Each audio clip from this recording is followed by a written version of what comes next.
If you want to leave a comment on this video, here's how. Follow the link in the description to our blog and leave a comment there. All you have to do is make a fandom account and you're good to go. You can also follow the link to our tweet at TTTEC and reply to that. We can't wait to hear your thoughts.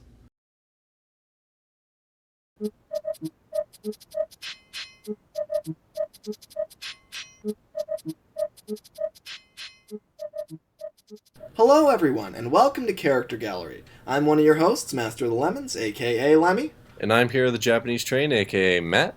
We have Henry Train, Nathan. Say hello. Hello. And we've got a Useful Engine 11. Hello everyone, I'm Useful Engine 11. What I think is fun about this is our first double episode is about a double fairly, which is Mighty Mac. I can see some really interesting debate about this character because just the way that he works in general, I think, is interesting. It's like we don't have any other character like this that is like two Conjoined twin? That are basically one. Yeah, it's kind of, I mean, that's basically what it is. Right, because typically in the Railway series, if a character at all has two faces, they're the same character. And I think that's a crucial distinction to make before we jump in is the way to understand Mighty Mac is, unlike a diesel that has two cabs and two faces while being the same character, Mighty Mac is two engines with one cab. So they have a single firebox. Yeah. Like, you look at somebody like Boko, he's only got one engine. Whereas Mighty Mac is literally, like, if you cut Mighty Mac in half and added, like, a new firebox and bunker, those two engines would work independently of each other. And they'd be a single fairly. Yeah, that's the weird thing is that those exist, and, like, I mean, they look pretty much the same. It's really weird. If you, like, cover up the back and just look at the front, you could imagine that it was a double fairly. They really are just two engines welded together, essentially. Just, they were built that way. Well, get this. So, as I was researching double fairlies, there was also a tendency, this is one of the flaws in the design, is there was a tendency for heat from the fire to favor one boiler over the other. So one boiler would get most of the heat, and then it would, like, so the other half made little contribution to steam raising and was inefficient. Like, one would try to pull one way, and the other tried to pull one way, and since, like, in the episode Mighty Mac, like, they try to pull away against each other, so basically, like, they're only, like, when Mighty pulls away, he's using his boiler, Mac's pulling away, he's using his, so is that probably, like, how it works like that, because, like, I could see that. So I also wonder if it could be like a valve gear problem, maybe. Maybe. It's like an on and off switch between the two. Basically. Yeah. Like, one's activated and one's not. And I could see one getting upset with the other about pulling their weight. Or taking too much of the heat. It's like, you know, I'm cold over here, Mighty, and Mighty's just like, well, I have work to do. I don't care, Mac. Yeah. Max, shut up. Just follow me. Follow the leader, why don't you? He physically can't do anything else. You know, what do you guys think about the kind of weird age difference between Mighty and Mac? Because Mac seems a lot younger. Like, yeah. What do you think that's about? So, do you mind if I go first? Go ahead. Yeah, go ahead. Jump right in. Okay, I've always found this, like, very interesting. It says in the wiki that Mighty is the older of the two, and of course Mac is the younger. Like, Mighty has, like, this weird hair piece, even though it looks like a piece of his skin bulging out. He's got this weird growth. I never realized that was hair when I was younger. I was like, what's that weird growth on him? I don't get it. Yeah, and Mac has freckles, and so, like, here's my hypothesis on this. Like, I think, like, since Mighty basically is traveling forward in most of the episode, what if the front of Mighty was built first, and they built their way back to where Mac's boiler would be? See, that is what I was thinking. Right, yeah. But I was thinking a little bit more severe than that. Oh. I'm thinking not just that, like, they started with that end. I'm thinking, what if Mighty was a single fairly at first? Right, Ooh. yeah. Oh, wow. Well, that's what I was thinking. And then they built Mac onto him. Oh, God. Oh, I was thinking Yeah. that they were both single fairlies. Mighty was built first, and they, like, crashed, and they were like, oh, it's a double fairly, and then they just pulled them together. Oh my god! Oh god, if Can you like imagine? Mighty had another end. So they're basically like Frankenstein in a nutshell. Yes. Yeah. That's what it is. That's like, I really do, kind of get the sense, though, that Mighty came first and had his own agency at some point. Yeah, I would totally stand by the single Fairly argument. When you watch the episode, it kind of feels like Mighty's the one who's trying to lead, and Mac is like, I don't know if Mac necessarily wants to lead all the time. I think he just wants to lead a little. Rebellion. But like Mighty refuses to give way. Like, he's like the one who's leading the whole thing. I think it's because he still hasn't, maybe fairly recently this has happened, or fairly recently enough. God damn it, Matt! maybe this has happened recently, and Mighty still hasn't come to terms with the fact that he doesn't have that agency and that he needs to give Mac a chance to pull, because he's just this whole life. I can see Mighty as just this total kind of man's man. He really doesn't want to, he wants to be in control of every situation. Exactly. And it would be hard for him to accept the fact that now he has to share with Mac. And that's the thing, because without that context, the episode seems stupid, because then they're just like, oh, wait, duh, we have to work together. But it's an actual revelation to Mighty that, man, Mac's gonna resent me if I don't give him the controls sometimes. It has to be said, too, that in their main episode, in Mighty Mac, they interact with Thomas, but how many other engines do they really interact with? Duncan. But that was in Duncan, drops a clanger, though. The weird thing is, I almost think you could move them. I almost wonder, because Thomas has been on the island since 1915. Right. I almost wonder if you could have them built in, the 20s or 30s. There aren't any characters in really any of the stories that, timeline-wise, would throw a bunch of stuff off. Duke isn't there. Mighty Mac could be a lot older than we give him credit for. And it's I think that, it could be. I don't think there was an actual, rail connection at a station between the Mid-Sodor and the Northwestern, but you could easily do that if you wanted to. And imagine if the Mid-Sodor Railway came down and met at a transfer yard at the end of what today we call Duck's Branch Line. And back in those days, it was just Thomas and Edward, so Thomas would be using that line occasionally, and that's the situation in which he met Mighty Mac, when he was delivered to the Mid-Sodor to work on it. Which would, of course, change the episodes quite a bit with the characters see, but, with the message and the chronology, it would work. But also a lot of it is, I do think eventually Mighty Mac would make it to the Skarloey Railway, and that's where we would see, Sir Handel in Charge, where, he asks Mighty Mac to do the important job or whatever. You'd see that sort of thing happen there. However, the first episode, maybe that takes place on the Mid-Sodor. Now, I wonder if maybe Mighty were a single Fairly on the Mid-Sodor and then is rebuilt with Mac to be delivered to the Skarloey. I was thinking that Mighty was delivered to the Mid-Sodor as a single Fairly, then he got locked in a shed like Duke, and then he just developed a split personality. And then, oh boy! And then when they found him, he asked them to build Mac onto the back of him, and that's a cool idea. Mac was already Mac was already there, but he didn't have a physical manifestation, so he had to be brought into existence, and that's they were both part of that engine. Mighty started to go stir crazy and started conjuring up Mac just to have someone to talk to. Oh Mighty boy! Lost it. And then asked to be rebuilt with Mac on the end. That makes kind of sense.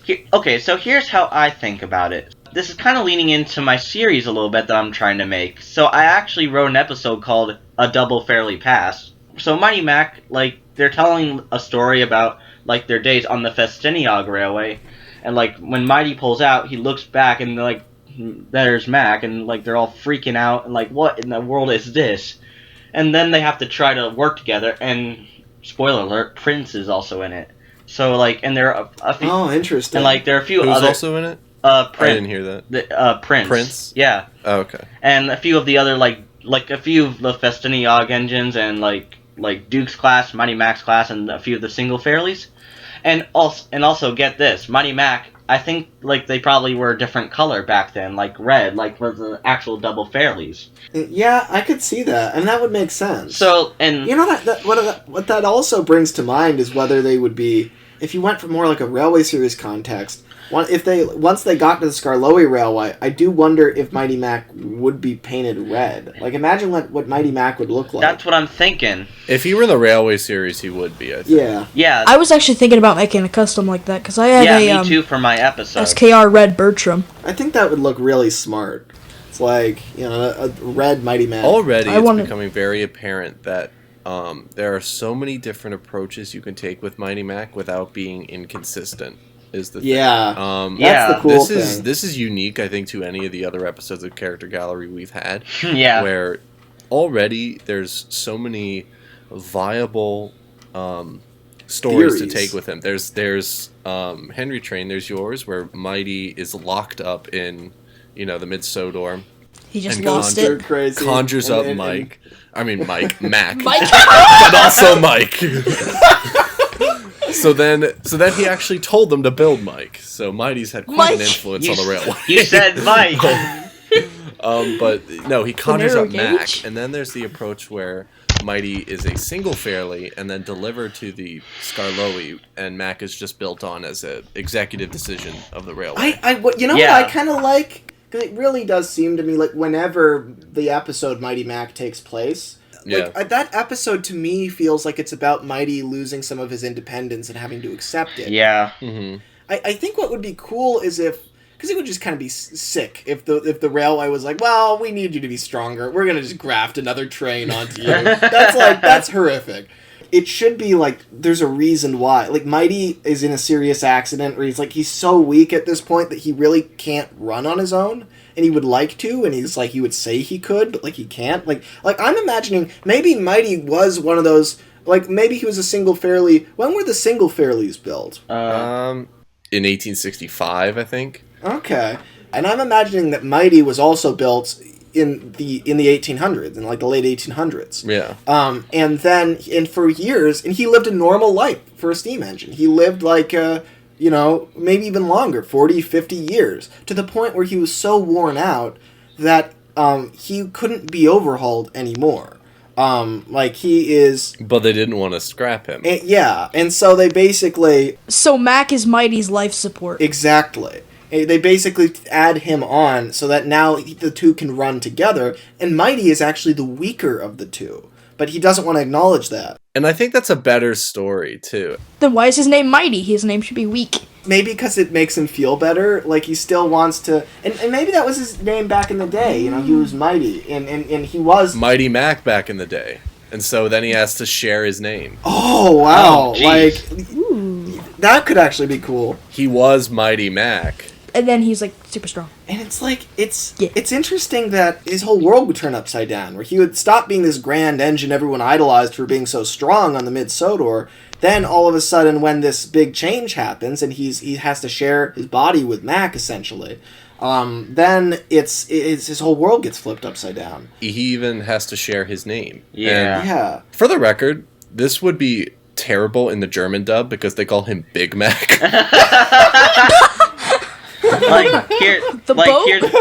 Here's Big Mac. I mean mac and cheese. I mean Mighty Mac. So here's Big and here's Mac.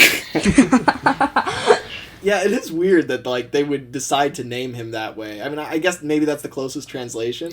Yeah. Mighty Mac at McDonald's. Well, so useful. I think it's interesting because you also have a theory about Mighty Mac that's sort of different from what we're talking about origins on the Festiniog. So yeah, it is interesting, that connection between Duke and Mighty Mac's classes. I mean, I'd like to know more about what you're doing there. Okay, so like I'm saying, so there's a scene in the shed where Prince is looking at Mighty Mac and and by the way, like I said, Mighty Mac are red here, and so I'll skip to the climax. So Prince broke down, Mighty Mac tried to go save him, another double fairly is coming right at Prince. Mighty Mac saves Prince, voila, everyone's safe, and the manager rewards Mighty Mac by being painted a different color, kind of like how Donald and Douglas do in the Deputation. So, they choose royal blue.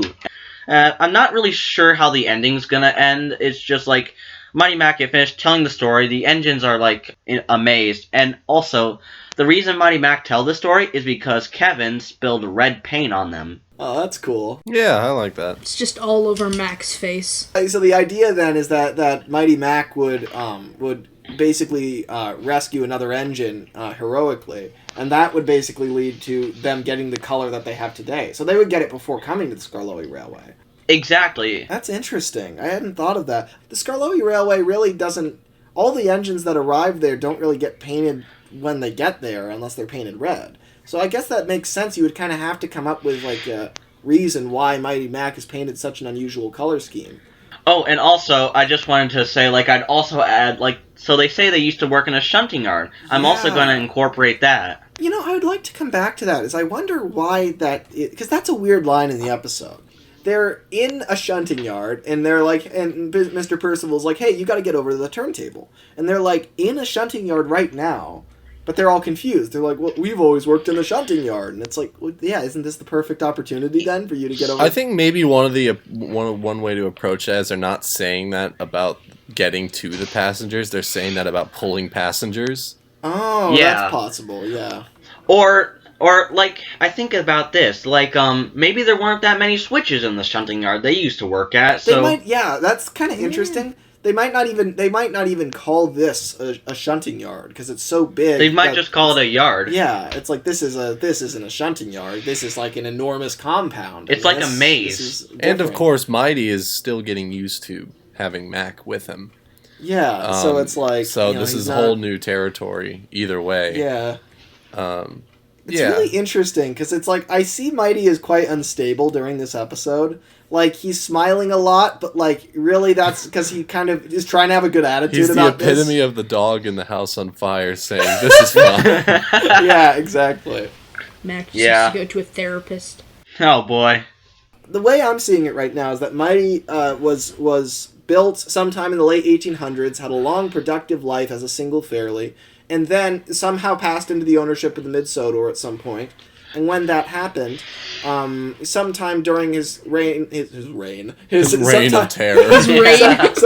He took over the Mid-Sodor. Sometime during his work on the Mid-Sodor, he got so old and run down that he really just couldn't function anymore, which is when Mac was attached. And then briefly after that happens, there's a transfer yard at the end of Duck's Branch, and so Thomas comes down that line because at that time it was only Thomas and Edward on the railway, and so that's why Thomas is really the only prominent character in that episode, because Thomas was the only one who was really around using that line. You know, Lemmy. Yeah. You know, I mean, what exactly do we... I don't think we have full timelines for when specific engines like Tim, Jim, Jerry, whatnot were coming and going. Albert! Yeah, we don't. What if...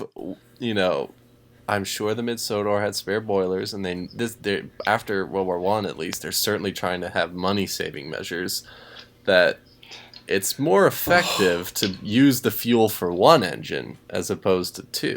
Yeah, no, that's kind of why I think the Mid-Sodor, because the Mid-Sodor didn't treat its engines very well. Do you think they cannibalized one of their own? Oh, God. Smudger. Yeah, I kind of get the sense that, like, they really were kind of cruel to their engines. I mean, they sent so many of them away, and they did what they did to Smudger, and it's like, it's really messed up the way they treated all their engines. So I could see them being like, well, we're helping you, Mighty, and so they craft another engine on there. I think it's still a horror story, no matter which way you put it, but... Yeah. They just, like, Stanley came to the railway before Smudger, turned into, a pumping engine? Mm-hmm. And then they stole his boiler, and then gave it to Mighty. Oh my God. Or maybe that's what they did with Smudger. Maybe do Stanley and Smudger coexist? Or Smudger's still there. The thing is, though, I don't think anybody's close enough to... Because Mighty and Mac's two ends are, like, identical. Yeah. So I think that it's more likely that they just built Mac from scratch based on Mighty. I want to put this in my series now. That's always how it goes. I do think that the Mid-Sodor connection is very interesting. It would make their relationship with Sir Handel and Peter Sam very different. Okay, so I don't really understand it, though. Like, I'm thinking about, like, in my series, of course, if I went into, like, back in time with the Mid-Sodor Railway, I was thinking, like, Felix Freddy or maybe even Proteus, but I just can't see Mighty Mac on the Mid-Sodor Railway. Maybe Mighty at first. Yeah, I mean, I'm just thinking, like, I can't... Because Mighty Mac is so old that it's, like, kind of hard to put him on the Skarloey Railway because he would be there with... He would arrive during Skarloey and Rheneas being the only engines there. Whereas the Mid-Sodor has early enough history that you could put Mighty Mac there then and have that be his arrival. I mean, I'm just ignoring some of the dialogue in the episodes because I don't necessarily think it's crucial to the narrative. Yeah, I can see that. I mean, it's like what you brought up, Useful, is the fact that both the Double Fairleys and also the George England class, they both have connections to the Festiniog Railway. And so really, Really? Yeah. Like, wow, I never really knew that. Well, now I need to put Fearless Freddy in my series, in that. And that's exactly why I think, in a lot of ways, the Mid-Sodor is based on the Festiniog. Okay, I see where you're coming from. Yeah, so I think it makes a lot of sense that you would see an engine like Mighty Mac on that railway. It just seems to fit that railway's history. I mean, for a long time, they were just goods traffic. They didn't even do passengers. And then when they did start doing passengers, it was like, out of desperation. Yeah, and it was like travel at your own risk. At first, there weren't even coaches. You just get up on the trucks and take them. And it wasn't a pretty journey either. Yeah. The passengers got sick. But the Mid-Sodor had high aspirations. I mean, it wanted to build really a long way. It wanted to be the island's main railway. And they had very grandiose ambitions that I think made it more tragic for them when everything came crashing down, but realistically, they should have seen it coming. And I think that Mighty Mac would make a lot of sense as an engine on that railway because of the scale of it. Because there's a lot of actual heavy goods traffic going across that railway. I could see an engine like this doing that sort of work. And so they would bring Mighty in, and then they would kind of heartlessly cannibalize other engines and kind of... Stanley! Oh, God. And then when the Mid-Sodor's falling into decline, they don't, very much like Mighty, they don't want to go softly into that good night. They want to keep going at all costs, even if it means grafting Mac to Mighty. So they cannibalize more. At least the manager's actually, for your guys' views, at least the manager's actually, caring for Mighty, because, as you know in the Railway series, controllers don't, that want to modernize. They want diesels. Now, I know we're talking narrow gauge here, but, it's basically, modernization. Instead, their likes are top hat. They want to, save and preserve every steam engine they can. Well, we do have to remember that this is a time where, especially the time period we're talking about, way before the diesel engine was a threat, controllers were not at all sympathetic or nostalgic. Yeah, I think that the Mid-Sodor, the Fat controller genuinely cares for his engines. I don't think the Mid-Sodor controller does, though, because, they were desperate for engines, right? If they scrapped an engine, they don't have an engine now, and they can't afford to get another one. And they just sold off. If it wasn't economically viable, they didn't try and keep them around. They sold them off. The fact that Duke was put into the shed and locked up was just because they couldn't sell him. Yeah, they tried to sell as much as they could. They made no efforts to preserve him. And they took so many of the coaches and just sold them around the island as just garden sheds. Yeah. Skarloey Railway they really much. didn't treat stuff properly. I feel like Mighty Mac would have been the last engine on the Mid-Sodor because he's more economical and cheaper. I would say that, but we know that Falcon and Stewart and Duke were the last ones. So Yeah. That raises a fascinating question, though, is when does Mighty Mac leave? Yeah. So, thank you for bringing that up. He doesn't. He's a generator. Oh my god. Oh. No. First time, said Stanley. Or right Smudger. next to him. So at what point does Mighty Mac then, in this scenario, when does Mighty Mac leave the Mid-Sodor and go to the Skarloey, and how does he get there? That's a good question. Magic. Okay, so here, I actually have, so there's something that I left out in my series. It may not make sense, but, I don't know, I just wanted to see these two characters relate with Mighty Mac. So, the Festiniog Railway, in, my series, it's gonna close down. And, Mighty Mac are kind of, almost one of the last engines left. So Donald and Douglas come. They have a flatbed and a crane, and they lift Mighty Mac up and take them to the wharf, and then they puff along to the transfer yard, over the viaduct, and meet up with Thomas, and that's like where the story starts. Yeah, I think that makes sense. And then they throw Mighty Mac into the wharf. Yes, of course. But yeah, no, I think that makes sense. I mean, if Mighty Mac starts out on the Frestiniog and then he ends up on Sodor, that just makes sense, like a place for him to start. And that's definitely a valid approach. I mean, I'd like to go down with basics. I do like the thought that Mighty was built in his first home was the Mid-Sodor. The question is, what happens to him in the interim? Well, engines are coming and going from the Mid-Sodor all the time. Yeah, and they have to be going somewhere. Right. What if Mighty was like an industrial engine working at one of the slate mines? I could see that. I can see that. And then when they were all closing off, he was locked in a shed like Duke, and just no one knew about him. Or what's the history of the Blue Mountain Quarry? Huh. I never really thought of that before. I think the Blue Mountain Quarry is the normal Skarloey slate quarry. Like, I think it's the same one. It's been upgraded. Yeah, it's just been very severely. Yeah. They basically just expanded all over the quarry. One way or another, maybe even in 1947 when Stewart and Falcon are bought, Mighty Mac's name comes up. On some ledger or something. That's interesting, because it's like, clearly Stewart and Falcon are a lot closer to Duke, but there's probably been like 20 other engines on that railway at one point or another, and they'd know all the names, even if they've never met an individual engine, they'd know them. They'd be like, oh yeah, I heard about that guy. Yeah. So Mighty Mac could be forgotten, but still have this status. Yeah, it's like Stewart and Falcon wouldn't bring him up. Like, they maybe didn't know him very well. And you know, when the railway's closing, they have to open all the ledgers, and, you know, they'd have to strike them off, and they're like, Mighty Mac? Like, what is it? Where did he come from? Yeah. Or yeah, they're like, we had a double Fairley at some point, you know. What in the world is this tomfoolery? So the buyers of Stewart and Falcon, the Skarloey, they inquire into it. Maybe they get Mighty Mac that way. Yeah. So he'd probably just end up at some industrial kind of area working for a while, and that would kind of be the interim in between the end of the Mid-Sodor and maybe the 70s or 80s when they arrive on the Skarloey. So my personal view on Mighty Mac so far is that he would be built for the Mid-Sodor. He would be He'd be built as Mac. Yeah. So you'd start out with an engine called Mac, a single Fairley built for the Mid-Sodor, and he's the strongest engine they have. So they call him Mighty Mac, and you know they think that he's that everybody looks up to him, even Duke. You know, like everybody thinks he's awesome. And then he works for years, and then either there's an accident, or maybe he like deteriorates quickly for whatever reason or something. But he basically gets so weak, they end up realizing that the only way to save him is to build a second engine onto him, which then He is weak Mac. yes, Wimpy Mac. So then Mighty Mac becomes Mighty. And then Mac, he has to share his name now. So that new engine is then grafted onto him.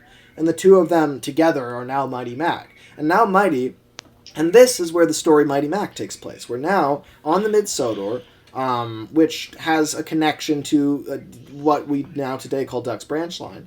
Thomas is able to go back and forth on that line, and one day he meets Mighty Mac. Maybe 1917 or something is when that happens.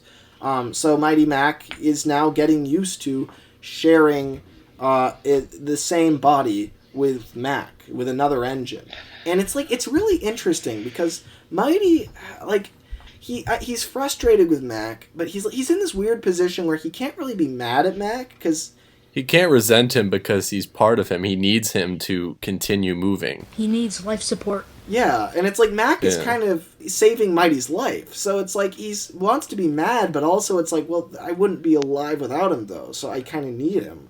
And you know what would be like a really crushing yet kind of beautiful ending to like Mighty's arc? What if sometime in the 70s or 80s, Mighty is just becoming like a burden? Like he's like really he gets cut from Mac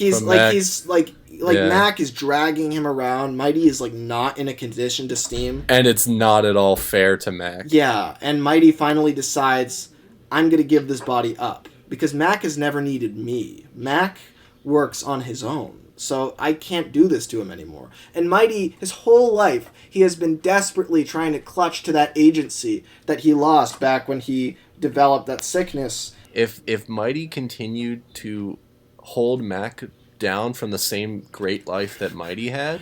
Can you imagine that? It's like, Mighty really is just to the point where he is... It's not as simple as, like, fixing him. It's like he's to the point... You know how we talk about how, like, we can't restore Mallard because it's to the point where, like, there's just... We would have to replace everything? Yeah. Well, so then there's a few paths here.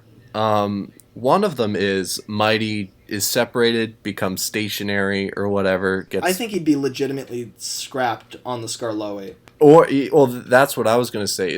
There are two other options where he gets scrapped, or he gets like the Godra treatment. He's spare parts for Mac. Or what if they set him aside, scrap him, and use the parts to build Ivo Hugh? Ooh, That's my canon now. Oh, that would be so interesting. I'm putting that as my canon. And then Mac is kind of like a mentor of sorts to Ivo Hugh, who is kind of Mighty, and he sees kind of bits of his personality. Yeah. Like Ivo Hugh doesn't realize what he is. He's told, but like he doesn't realize that it's not like he realizes he is Mighty, but he acts a lot like him. I imagine there would be times where he would just say something that just sounds just like Mighty, and Mac would like tear up, and there would be moments where Ivo Hugh's getting acquainted to the railway, and I could see a story where there's like very early on, Mac and Ivo Hugh are not eye to eye. Yeah. And Ivo Hugh, in his youth, he's like still getting used to it. He's like, why doesn't Mac like me? I want to put this in my canon. I definitely think that it makes everything a lot more important. It makes the weight of... Because Mr. Hugh stands there and he's unveiling Ivo Hugh's name, and Mac is sitting there. Mac is watching all this happen, or maybe he's not. Maybe he's not at the naming ceremony. That's interesting. Like, he can't handle it. Like, he's like... He pops a piston and is put in the works just so he is out of the way and doesn't see it. Like, he agreed with Mighty's decision to, like, to separate and everything. But at the same time, he can't... It's hard for him to see Ivo Hugh being revealed because, like, it's just acknowledging this, and it's difficult for him to admit that Mighty's gone. Yeah. I mean, it really would be really interesting, though. Okay, now there's a question I want to ask, even though we're still on this. How would you interpret Mighty Mac if they were in the CGI series today? Or maybe, like, back around season 17, 18, maybe even 19 or 20? Well, the same way I would in the model series. Yeah. I mean, it wouldn't really be any different. Like, hopefully they'd get the render right. And they probably start bouncing. Mighty would bounce one way and Mac would bounce the other. It bends at the cab. The drivers are getting, like... the drivers are throwing up out the window. I'm curious, Lemmy, what does Mighty Mac's character card say? Does it add yes! The character card. And he's been waiting for an hour to read this. Drum roll, please. Yes. Saturdays are made for Mighty Mac. And Mac's card. So, Mighty Mac is the most unusual engine on the island of Sodor. That's mean. In fact, he is two engines in one. When Mighty and Mac work together, they are the strongest engine on the island. Oh, that's false in multiple ways. Oh my God! Murdoch would like a word. He has to say that. Or Hank. But or Sam. When they pull this way and that, they only end up where they began. And then they split in half. We only end up where they began, the mid-Sodor. So when they work together, they're the strongest engine on the island. No. That's pretty cool, I guess. Oh my God. Vinny would like to see this proof. So the fact that Mighty is called Mighty just really makes me think he's like this overly kind of muscle-bound man's man type of character. Paternalistic. Yeah, and it's like, I wonder, something I wonder is he deteriorates kind of quickly because by 1917 he's being rebuilt out of desperation to include Mac. So I almost wonder. I see what you're going what with. What if Mighty was kind of flexing his strength so much, and he was like taking twice the load that he should, and he was like, especially during wartime, where the mid-Sodor had to really play things up, that he like snapped something. Yeah, like he really just wore himself out, and he aged like twice as fast as he should have because he was just I'm imagining him kind of like a bodybuilder, like he's taking over like multiple engines trains for them. Yeah, and it's like and they're like, I don't need you to do this, and he's just like, I've got it, don't worry. What if that stops the decline of engines like Stuart, Falcon, and Duke? Ooh. Oh wow. Mighty Mac took it. I never really thought about that. So it keeps them young. Never mind, Grand Puff, I'll take it on. That's kind of cool. I was thinking more of like what we said with Ivo Q, where he was built from Mighty. What if Mighty was built from parts of another engine that was scrapped? Yeah, And that's why he wore down so fast. That could also be possible. Is the fact that he's like from the start he was kind of doomed. I do have to say that this has certainly added a lot. I was thrilled that there are questions here that I didn't even think about, but then when we answered them, they became so solid and clear. Like, why does Mighty seem older? Why? What happens to them after their life on the Skarloey? Because I think and why is he called Mighty too? It's right. like, why is it Mighty and why is he's- it Mac? And why did It's because he was the strongest on the railway, and then he took on so much work that he literally deteriorated his health by like 20 years, and so he basically wore himself down by being this kind of man's man bodybuilder of the railway and not pacing himself. That's why I love doing character gallery on these newer TV series characters, because they're absolutely starved of context, but they can be some of the most interesting characters in the entire series. I know. Next week, Neville. So you know how you said like Mighty was split in half, or Mighty and Mac were split in half when Mighty just deteriorated so much. Yeah. When they were double fairly. Well, what if they built another end onto Mac over time because he started too? Oh Jesus! Oh my God, you're right. Yeah, like what if that just keeps? It's just history keeps repeating Like itself. they keep swapping out until it's like been a different engine like 10 times over. But like, there's nothing original. And then the whole engine's just like, all right. Also, get rid of us. also like they all have the letter M. Like so, we got Mighty, Mac, maybe even Mike or Malcolm. like Mopey Malcolm. Oh Mavis. God, Musty. Can you imagine like that at that point? Mighty Mac would become a title. It wouldn't be like a character anymore. It would be like, oh, this is this year's Mighty Mac. This is the Mighty Mac of Mighty Mac of the 2040s. This is the Mighty Mac of the 2070s. I do hope to catch the latest Mighty Mac. So it's basically like Fearless Freddy. How basically it's not just a title; it's his name, Fearless Freddy. Yeah, but I love the kind of the several theories that we floated around here. I think that they're really interesting.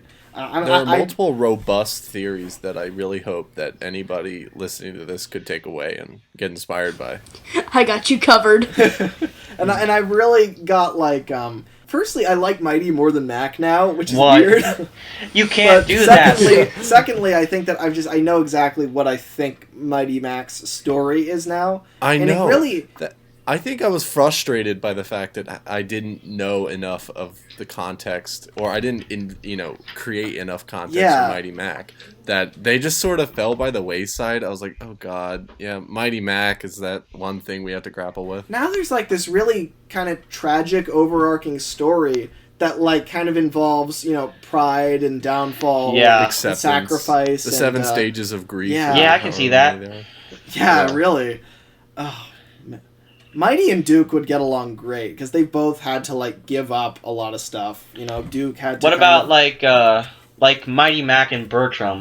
Because it's said that Bertram was supposed to be like a tank engine, but since he's basically a repainted model of Duke, but we have like Duke and Bertram in the same universe, so it's like they both. Bertram has certainly gone through similar revolutions that Mighty and Mac have. And I'm kind of ripping off your guys' episode of Bertram, of course, I also wrote a story about, how I can interpret Bertram. In fact, you guys kind of inspired me to kind of write a little episode about the Smelter's Yard idea. That's our goal, yeah. What's ours is yours. Yeah, I mean, that's the whole point of the show. If nobody's ripping it off, then we're not doing a very good job. Yeah, so certainly very productive and grounding, illuminating conversation on Mighty Mac. Well, this has been a lot of fun. So thank you both Certainly. for coming on. It's been it's definitely been a lot of fun. So It's been a pleasure. Oh yeah, So definitely. thank you, Useful Engine 11 for coming on. Yep. And thank you, Henry Train Nathan. Yeah, no problem. Do you guys have any final words before we sign off? I got a few.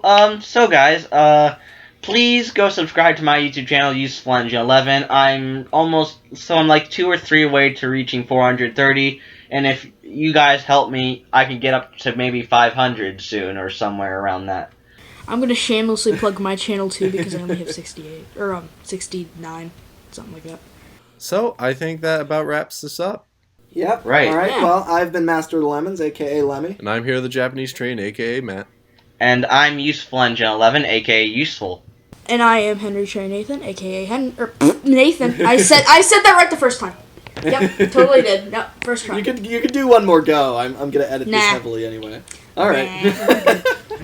Well, and thank you guys for being on the show, and of course, thanks to the audience for listening in every episode and giving us your support. And we can't wait to be back for the next one. Yeah. See you, everyone. Doodle peep. See you guys.